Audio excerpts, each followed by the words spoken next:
So in honor of Palm Sunday, I've been asked to show you once again how to make your own palm crosses. So everybody needs to get a piece of palm, and you'll see sometimes when you get them there's two together. You want to make sure you have just one thickness of the palm. And it makes it easier if you trim off some of the rough end on each side. The pointy frilly part, it makes it hard to tuck things in. So we're going to trim that off. You got it? Yes. That's good. Did you get the other end too? Perfect. It can be down there. That's fine. All right. And starting from the bottom, the tougher part, you're going to hang on to it like this. Okay. Got it? And then you're going to come from underneath and wrap the rest of the palm around the palm of your hand. Tuck it under your thumb to hold it there. Come on, Deb. I just want to encourage all my Sunday school kids. This is not as easy as Mr. Kyle makes it look. Okay. Bella just made two. Okay. All right. Can you see how I got it? And then you're going to use that just sort of at the bottom. It doesn't have to be exact. Pick a spot and hold it with the other hand and let go from the palm of the other hand. So keep that spot in mind and keep the short end in front of you and lay it down on the table in front of you. Now, keeping that same spot, we want to make this short part become the cross piece. So we have to turn the corner. So you take that piece and we want it to go over here, so it's like an upside down L.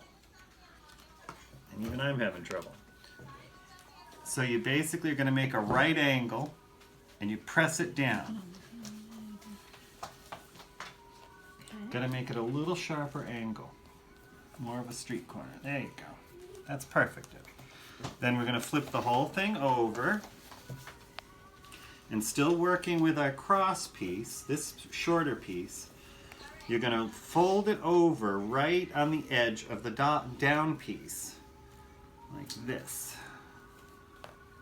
And then press it down. Yep, just like that. And then we flip it over again and do the same thing.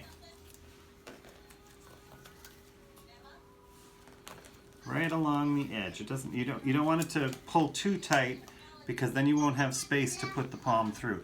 You want it right even with the edge. And then you can probably easier to pick it up at this point.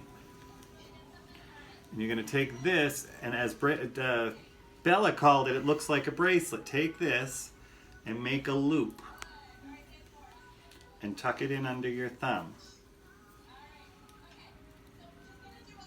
On the top side, you want that to go. And you want it to overlap at least about an inch. And then about an inch. Okay.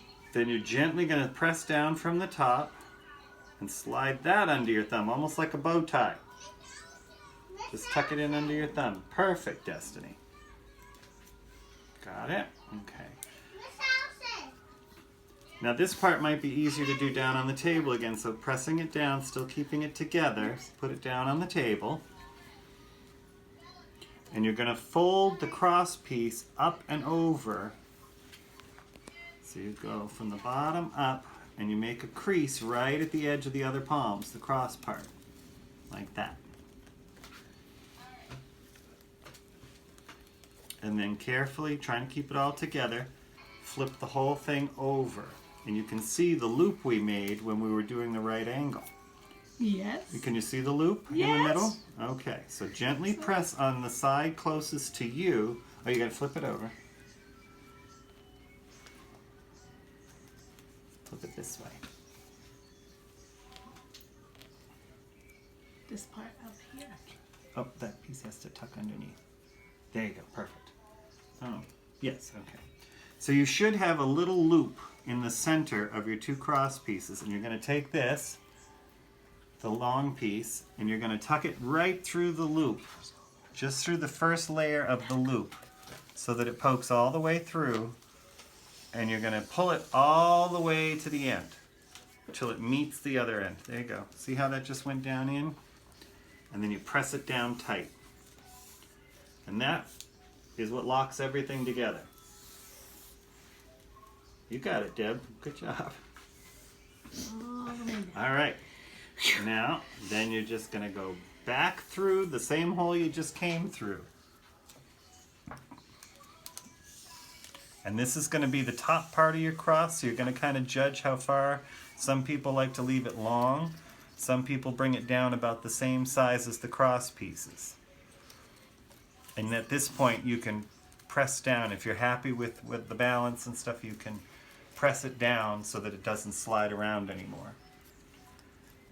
And then you flip the whole thing over. And mine's a little bit long. I don't know about anybody else's. So I'm going to trim a little bit more off of mine. And then we're going to go one more time right back from where we came from. Right up inside. And it goes up inside the other loop. And then you can just press it down. You got it, Deb. Do you need to trim a little bit of that off? Oh, yeah, because it just stops right there. Oh, No. let me see. No, it should be going all the way through. Oh, you know what? No, it should keep going. Maybe this way? No, because that's going to pop through. So yeah. Okay. So there you go. I can see it. Yeah, in it the back. just stops there. Yeah, then. it stops Okay. there. Oh, so mine's too. So if you want it, just trim down a little bit.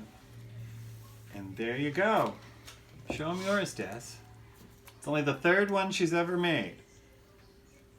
And Debbie's, that's the first one she's ever made. Yay! I've been trying for years to make one of these. Yay! I needed a private tutorial. There you go. Yay!